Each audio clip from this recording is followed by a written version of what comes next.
Hello friends, welcome to another video of stock market. आज हम discuss करने वाले बंधन बैंक के बारे में। इस स्टॉक ने फिर से एक इंपॉर्टेंट रेसिस्टेंस को ब्रेक किया जो है 270। आई डोंट नो इसके ऊपर क्लोजिंग देगा फिर नहीं देगा। 280 290 के जोन पे अगर आता है एंड मार्केट वीक होता है, बैंक निफ्टी वीक होता है, so definitely it's a short opportunity. Do not enter in this particular stock in any level.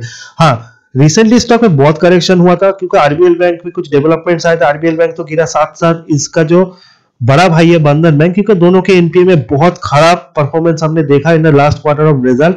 So RBL का इफेक्ट बंधन बैंक में भी पड़ा। ये स्टॉक भी बहुत ही गिरा, 229 तक शार्प फॉल आया। उतना हम एक्सपेक्ट नहीं कर रहे थे, हमें लगा था 250 तक ये स्टॉक रुक जाएगा। सो थोड़ा ओवरसोल्ड हो गया था, देन वहां से अच्छा खासा बाउंस स्टॉक ने लिया। प्रेजेंटली अपने लो से ऑलमोस्ट 40 रुपीज से ऊपर भी आ चुका है। So this is the impact of short covering, not a fresh buying. Definitely एक ये जो स्टॉक है वो 290 300 के रेंज में बहुत टाइम से कंसोलिडेट कर रहा था। रिजल्ट से पहले 320 तक गया था, लोगों को लगा था अच्छा रिजल्ट आएगा। रिजल्ट के बाद स्टॉक करेक्ट हुआ, देन 280 तक आया, देन फिर 300 गया। सो 280 to 300 was the range. But जिस तरह से डेवलपमेंट है आरबीएल बैंक के, इस स्टॉक ने बहुत ही शार्प फॉल हमने देखा। बट अपने नीचे से स्टॉक करेक्ट हो चुका है, फिर से 270 ऊपर आया है। सो यहाँ से अगर फिर से ये रिकवर होता है 280 क्रॉस करके 285 जाएगा, वहां से आप 290 300 का स्टॉप लॉस लगे, थोड़ा शॉर्ट भी कर सकते हो depending on the market situation. Do not buy this stock for long term investment. Although थोड़ा ऊपर और भी जा सकता है, नॉट श्योर अबाउट इट, क्योंकि बैंक निफ्टी ने भी बहुत अच्छा परफॉर्मेंस किया है। बैंक निफ्टी अगर करेक्ट होता है सो डेफिनेटली इंपैक्ट बंधन बैंक के ऊपर ज्यादा पड़ेगा, क्योंकि दिग्गज बड़े बैंक्स उतना नहीं गिरेंगे जितना ये गिरेगा। इसका एनपीए लेवल बहुत ही खराब है, इसको आपको ध्यान रखना है। Not a investment stock. अगर आपको इन्वेस्टमेंट करना है स्मॉल मीडियम बैंक में, Federal Bank is the best choice for you. AU Small finance Bank, IDFC First Bank, इन तीनों बैंक का परफॉर्मेंस अच्छा है। इन तीनों बैंक में जाइए, stay away from Bandhan Bank and RBL Bank and AU Small finance Bank जैसे stock.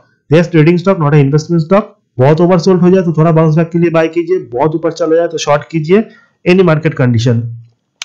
Price to earning ratio is, there is no price to earning ratio. It's a loss making company. Market cap 43,586 crore. So market cap wise ये बहुत छोटा bank तो नहीं है। अगर हम इस स्टॉक के और इंपॉर्टेंट चीजों को देखें, 52 वीक्स लो 229, जो इसी वीक में स्टॉक ने टच किया। 52 वीक्स हाई 424, जब कब स्टॉक ने टच किया था किसी को मालूम ही नहीं है।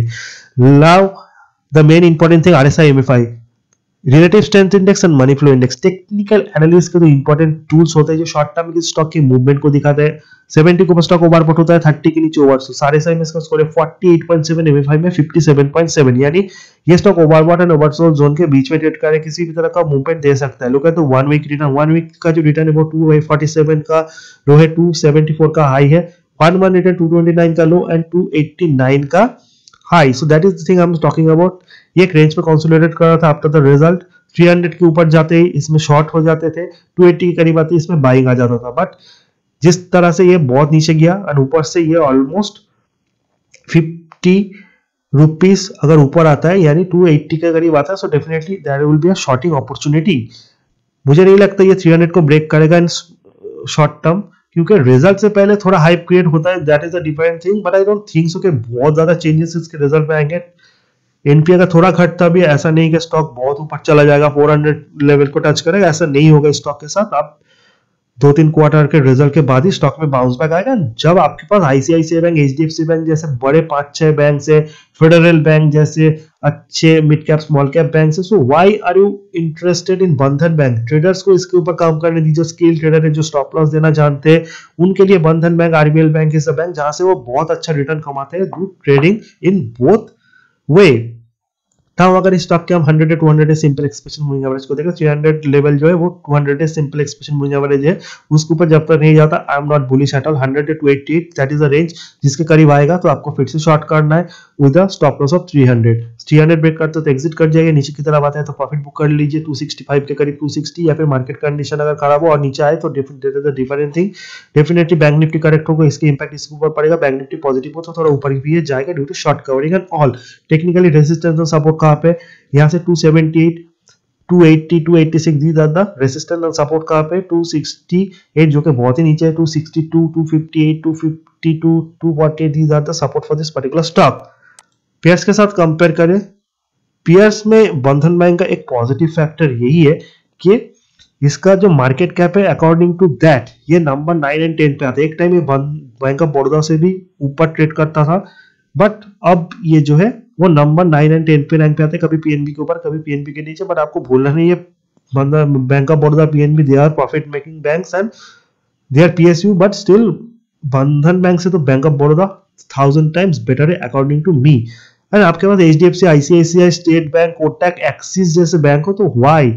अगर आपको Federal Bank, a small finance bank, IDBC bank risky लगते हैं तो उनमें भी मत जाइए। टॉप 5 बैंक पे इन्वेस्ट कीजिए 20% करके, डेफिनेटली आपका लॉन्ग टर्म में बहुत ज्यादा गेन बनेगा। इस तरह के बैंक्स आजकल तो ईयर ऑन ईयर भी 20-15% रिटर्न दे ही देते हैं। सो म्यूचुअल फंड में भी आप जाइए, बैंकिंग स्टॉक में इन्वेस्ट कीजिए। So definitely stay away from these banks, these are trading. अगर आप ट्रेडर तो definitely Bandhan bank, Motherson Sumi, RBL bank से ज्यादा कोई आपको कैपिटल कमा के नहीं देगा, दे आर वेरी वोलेटाइल। जितना वोलेटाइल स्टॉक ऊपर की तरफ नीचे की तरफ, उतना ही ट्रेडर्स के लिए मजा है।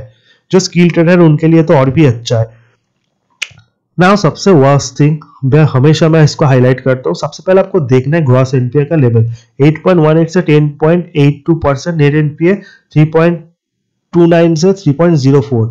आज मैंने एक और वीडियो बना है एयू स्मॉल फाइनेंस, सॉरी आज मैंने एक और वीडियो बना है उज्जीवन स्मॉल फाइनेंस बैंक के बारे में, जिसका एनपीए तो इससे भी खराब है, 11% से भी ज्यादा का NPA. But AU Small finance bank is a 4000 crore market cap company and it is a 40,000 plus market cap company.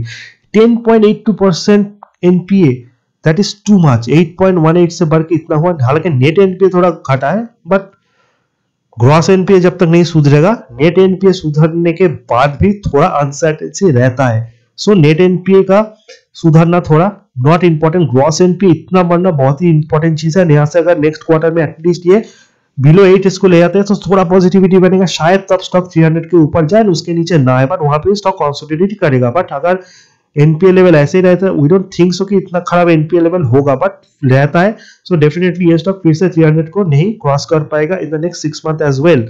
But अगर रिजल्ट अच्छा आने की उम्मीद हो तो स्टॉक को थोड़ा बाई कर सकते हो before the result, good result expectation, and अगर अच्छा हो तो थोड़ा होल्ड कीजिए, देन इससे आप एग्जिट कर जाइए।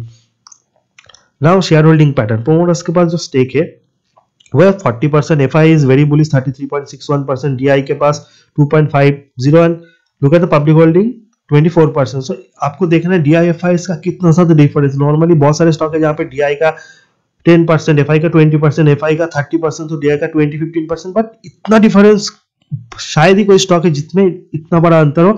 एफआई के पास 33.61, डीआई के पास 2.5, यानी डीआई हाईली बेयरिश, डीआई को कुछ नहीं लगता इस स्टॉक का कुछ होगा। वहां पे FI is very bullish, I don't know why.